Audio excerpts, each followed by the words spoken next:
Y'all see that, man? I'm a hustler, baby. What can I say?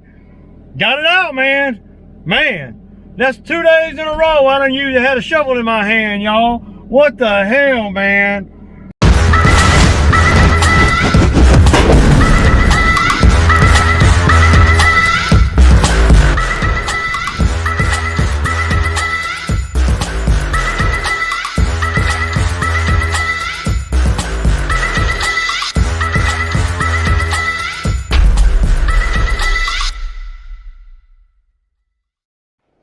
All right, y'all, good morning, man. It's Sunday.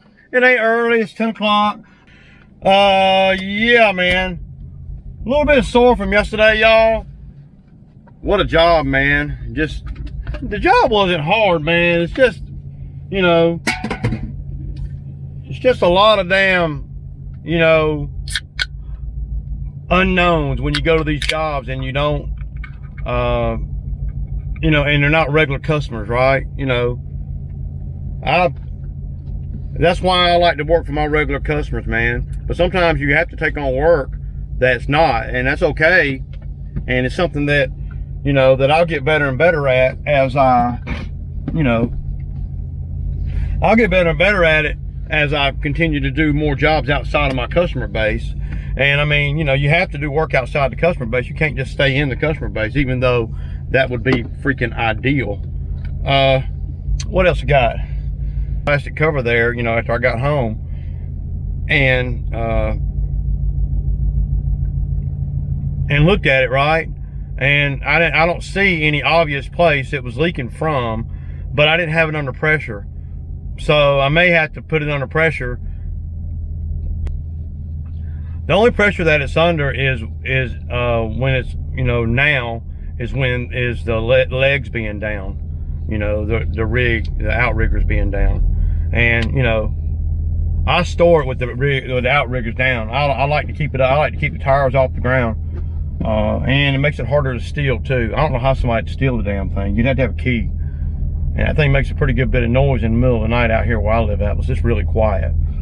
You know, that thing beeping and all that, man. You have to know what you're doing to get it, man. And you have to be able to back up to it. I got all these kind of precautions in the way, because of the world we live in these days, you know. Anyway, plus the 357. I mean, you know, so I ain't asking questions. You can't, man. You don't know what you just don't know what people are gonna do these days, you know. You just never know. So you always got to be ready for that idiot that thinks he's smarter than everybody else that's gonna try you, you know, try to steal your equipment and stuff. And at the end of the day, for my business and my livelihood, I don't want to sound too overly dramatic, but I'd damn near die for mine. I'm just saying. I would, man. So there's a whole lot easier targets than Ray Ray. I mean, I don't know, dude, you know. But anyway, so we did a great job yesterday. Zach did really good. The owner PayPal'd me the money. One thing I didn't like about the PayPal, and I'll talk about that here in a few minutes. Let me get going here. But you know, me and Zach did good, you know. And again, Zach has been, you know, he's been on a lot of jobs with me over the years, so Zach kind of knows what to expect, and he don't let my irritation get to him. So a lot of guys come out here and they let the heat, me bitching or me crying about something, or me, you know, asking them to do something, and they get all these exasperated looks on their face and all that. I can't take all that, man. Zach understands that, you know, as long as, you know, I'm not being disrespectful to them, talking about their mama or the old lady or nothing. I mean, you know, you know, and I pay them good, you know. But Zach knows that I'll get in there in the ditch with him and work whatever I got to do to get the job done. So, yeah. So, on the PayPal thing, y'all let me know in the comments what you guys, I mean, I am baffled, to be honest. So, the lady, you know, I told y'all, the lady, the landlord, I charged $675 for the, you know, for the tree removal, right? So after I got done, yesterday I got home, cooled down for a minute, ate a little something, and I had been taking pictures with my phone over there the whole time. And so I shot her before and after pictures. Keep in mind, I've never met this lady. I only know her through one of my buddies out here that's local. And he's a big shout out to Pater, man. Big shout out, Josh. So he turned me on to the work, and I just took his word for him. I know him like that. I just took his word for it that she would pay and everything. I did not even talk to her before I went over there. I just dealt with him, and I dealt with the tenant. Let her know that I was coming. And so when I got done, my buddy had sent me all her information. Says, look, man, this could be a good new potential customer for you. You can, you can just deal with her, right? And I even offered to give him a finder's fee, man, because it still turned out to be pretty lucrative work, and the contact and all, and and I understand, how it is, but he ain't hurting her for nothing or anything. He stays busy, and he's got his own gig going too, he doesn't do lawn care work, but he does just about everything else. So, he remodels homes and all kinds of cool stuff, man. So, yeah. And come to find out, the owner there, she had never even been to the property. Now, I know in the regular world,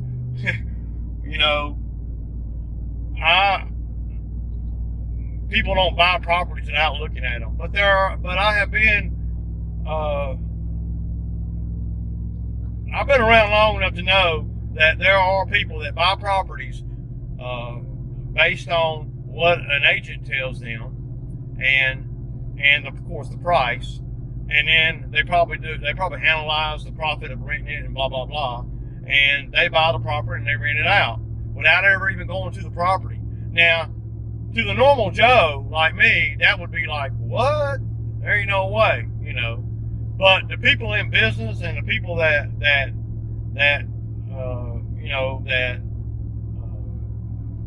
got big money, I guess, where it's not a very big risk for them to buy a property without seeing it, because either they got a good deal on it or they trust their agent that's over that part of their business or whatever. She paid me with PayPal. She said, well, do you do Zelle, PayPal, Venmo, what? I said, well, I do any of them. I said, I really like Venmo the best. And for whatever reason, she said, well, how about PayPal? And I'm like, okay, I'll do PayPal, whatever. I got PayPal, I do it too. I got about 3 or 4 that pay me with PayPal. Not a big deal. So about an hour later, I get a notification in PayPal that says you've received $675. Okay. So I go on the PayPal account, and, I look at the balance, and the balance is like $655, Come to find out, there's a service fee that PayPal charged $20, not to the person paying the money, but to me.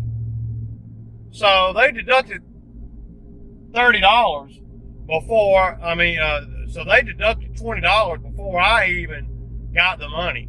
I had no choice but to do it. And since it was a first time customer, or, a minimal customer, then, or a customer that I've never done business with before, what can I do? And I'm not, I'm just curious. Does anybody, y'all know what that is? I've Googled it and everything, and it just says service fee. Now, I've used PayPal before, and I use it on the reg. Now, it's never for $675. It's usually $70, $90, something like that, under $100. But $19, man? Wow. And I didn't have a choice about it. The balance was $655 off the muscle. I never even saw the $675. I saw where she put $675 in, and then it calculates, then it has a fee, and it has $19 1998 or 1988 or something like that. And then it comes down to the balance is 655 and some change, whatever. Now, I don't want to sound, you know, crabby or, I don't know, petty, you know. But 20 bucks, man? 20 bucks ain't gonna make or break me. But, I mean, that's crazy, dude. If you ask me, that just baffled me, you know. And if I do business with her again, then, well, we're not gonna do PayPal. You know. I mean, at the end of the day, why, you know, why should I have to pay 20 bucks?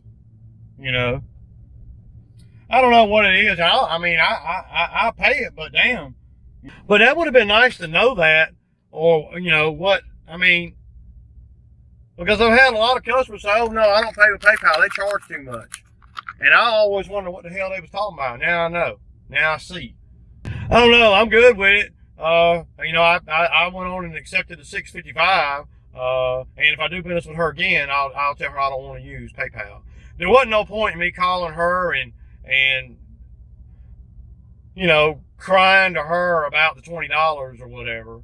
You know, I don't think in a million years that she thought or she knew that they were going to be charging me. You know, so, you know, the impulse in me, you know, was going to pick up the phone and call her and say, hey, you know, they charged me $20 to accept that money. Once she put the money on my account, I was charged $20 or $19.98 or whatever.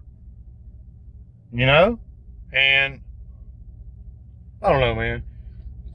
Little crap like that just bothers me, man. You know, it does. It just bothers me. If PayPal needs to get paid, then let me know up front, man, and then I'll decide if I want to damn use PayPal or not. See, now they got me, well, I don't want to use PayPal no more, because I don't want to take just think if I took a $20 hit on every job that I did, you know, just think if I took a $20 hit. I ain't gonna. Damn sure ain't. Gonna. Anyway, y'all, I'll kick back, man. Let me put some fuel in the Bobcat. It's pretty freaking muddy over here. I don't know how much I'm gonna be able to do. I can see where the water's sitting though, so I'm gonna definitely want to fix that. Got to be in 4-wheel drive over here.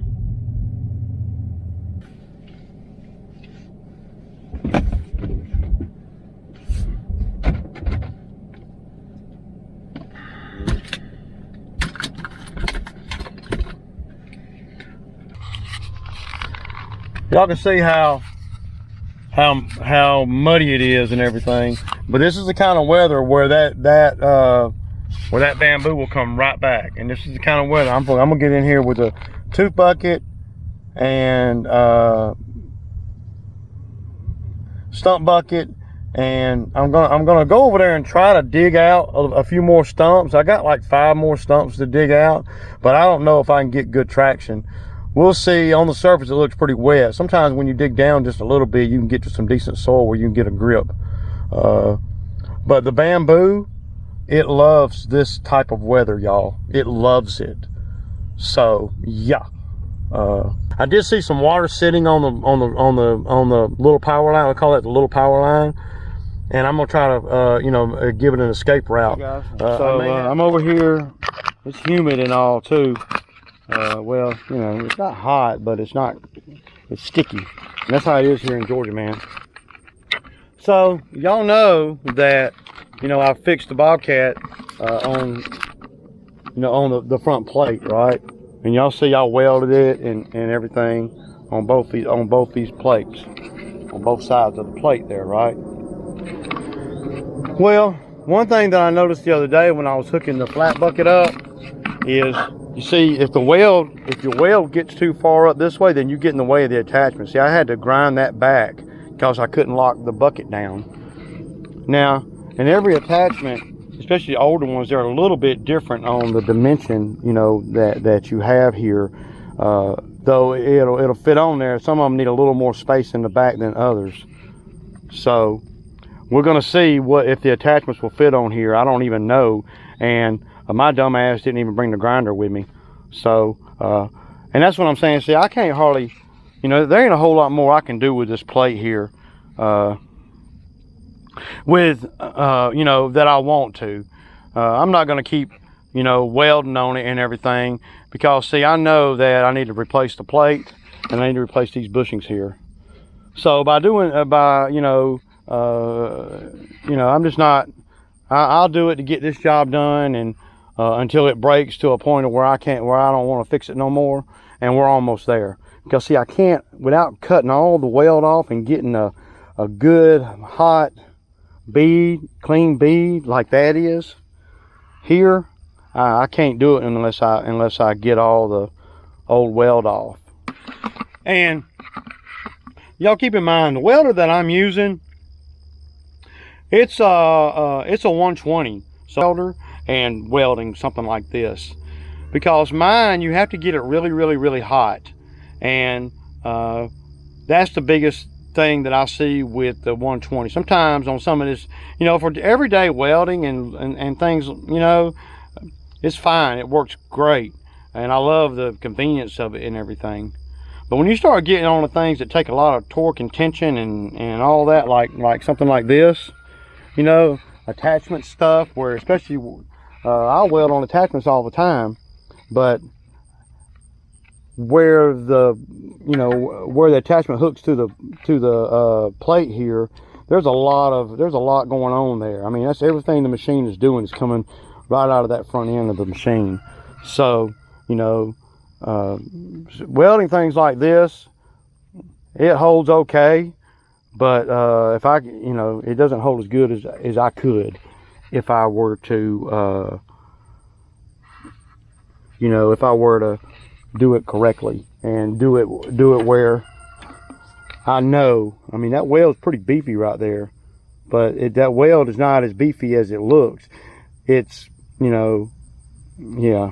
So we'll see how it does today on what minimal stuff I got to do. But if we pull this off today, then we're down. So, and then I will be contemplating. Of course, I'm gonna try to take it easy too, y'all. But I can only take it so easy. All right, y'all. So I'm gonna grease everything up. And all right, guys. So I'm gonna put you guys on hyperlapse, and I'm gonna get this as smooth as I can. It's a little bit muddy. I have to see those big stumps right there that I pulled out, and the one right there, and then this great big one right here. And I'm pretty much gonna make what you see in front of me smooth. We've been having a big problem with water right down here at the edge of that little roadway right there, and I pretty much got that fixed from the roadway down. But I got to get all this out of here and make this, all this is going to be smooth, nothing but dirt. And then we're going to be able to cut this with a lawnmower once a month or so, or with a brush cutter or whatever. I won't be afraid to put any lawnmower on there. So there's a pretty good bit to do here, and it's a little sloppy, but it's once you get below the surface just a little bit, it's not nearly as muddy. And to be honest, it seems like it is shedding water pretty good. Now I had a few puddles, you know, but for me not to have done any kind of dirt work here, any kind of grading or anything, then yeah. So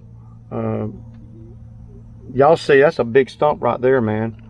And then there's another big one, but these stumps are dug out. Now once I get these moved and start getting this smooth, I know there's about 3 or 4, maybe I know there's about 5 or 6 more stumps in here, you know, from say right here where my hand is all the way to that radius of this little tree line right here. Now this little tree line right here, I'm gonna leave it alone, and we're gonna spray inside that tree line. We're gonna make sure that this bamboo don't come back. Now these trees that you see, 1, 2, 3, 4, 5, there's 7 trees going along that line right there. I'm probably gonna leave that one. I'm probably gonna take the one in the middle of those 2, take that one in the middle out, And I'll probably do the same thing over there, take that one in the middle out, so we can put a lawnmower through there. Because that bamboo loves to get in between these trees where you can't get it, where it's just a pain in the butt to get it. And this is the type of cut that I don't want to put a guy on a weed eater over here. You know, I don't want him weed eating around the freaking trees. I mean, that's a daunting task. So I'm gonna hang you guys from this tree right here where y'all can see the angle, you know, from right here. So you guys can see it's pretty sloppy over here, and that big stump, I don't want to fall in the hole, so I'm having to fill in a little dirt behind it, give me some where I don't drop down. Them holes are about 4.5 foot deep, so and that's a big heavy stump.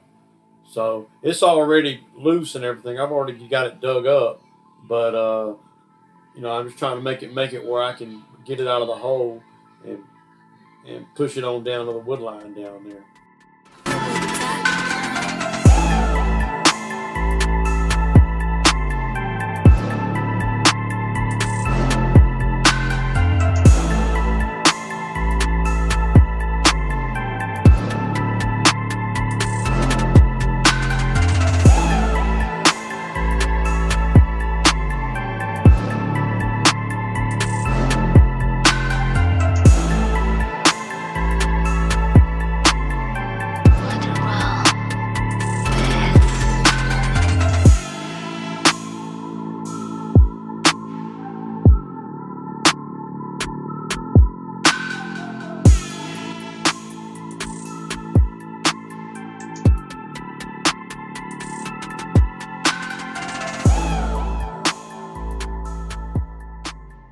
All right, y'all. I done ran into a problem. And no, it ain't all good. I'm gonna have to use a shovel, man. I'm gonna have to move some of this dirt out of the way. So I was digging out a few stumps, y'all know. And I dug out this one and I backed up and I fell in this hole right here. And I don't know. See, y'all see that? Your boy's a little bit bottomed out. And see, with that long bucket on there, I'm afraid I'm gonna break something. There's no way I'm coming out backwards. So what I gotta do is I gotta knock that hump down. It looks like I'm gonna have to do it by hand. So yeah. Oh, it sucks to be Ray. Not all the time, but sometimes.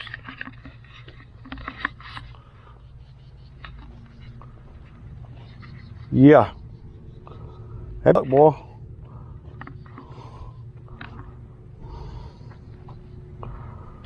Yeah.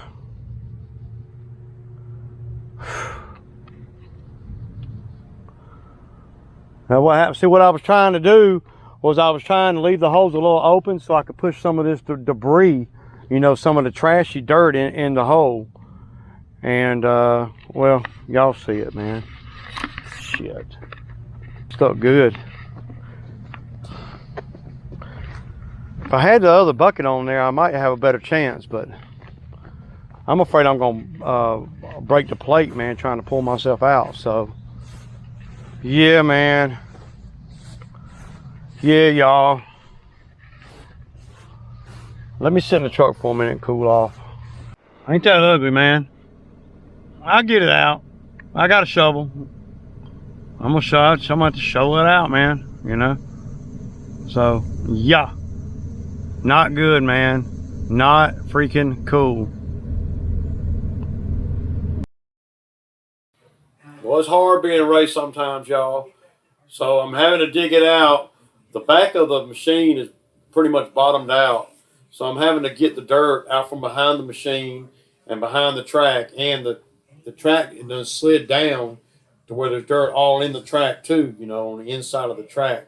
So what I'm doing is I'm just trying to make it where the angle to come out of there is a little bit more friendly. You can see it's almost there, so not quite yet. So I had to get out again and look at it. Of course, it's 94 degrees out here, sun beaming, you know, and I'm using not a shovel, but it's a half of a post hole digger. That's what I'm using. So yeah, here we go. All right. It's supposed to be getting easier as we get older. Man, that was ugly, dude. That was ugly. That made me want to go home, y'all. Yeah. Yeah. So I went on and dug out that stump. One more stump.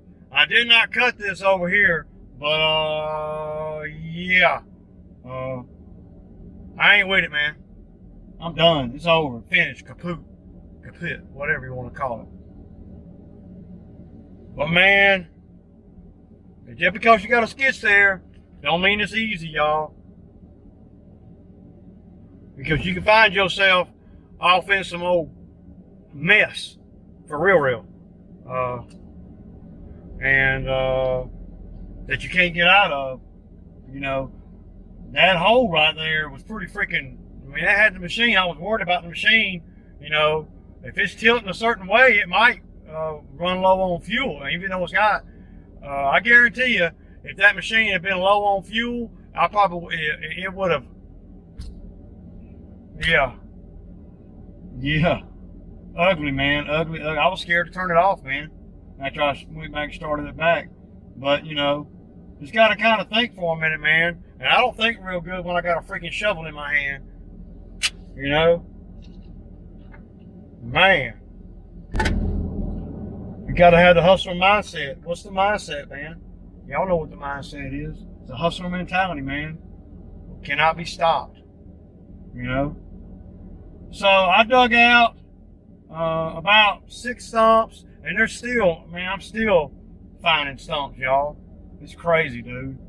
I mean, it don't even make no sense, man. I thought I had gotten all the stumps in this area, and there's 2 more big ones that I as I was, you know, trying to grade the ground, I hit. And I moved that big pile of dirt too. So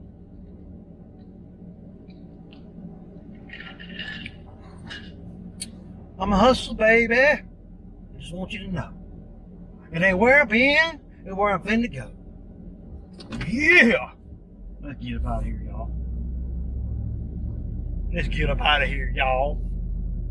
Oh, y'all, I'm finna pull up to the house. Y'all know what it is. It's Sammy Time Sunday. See y'all tomorrow.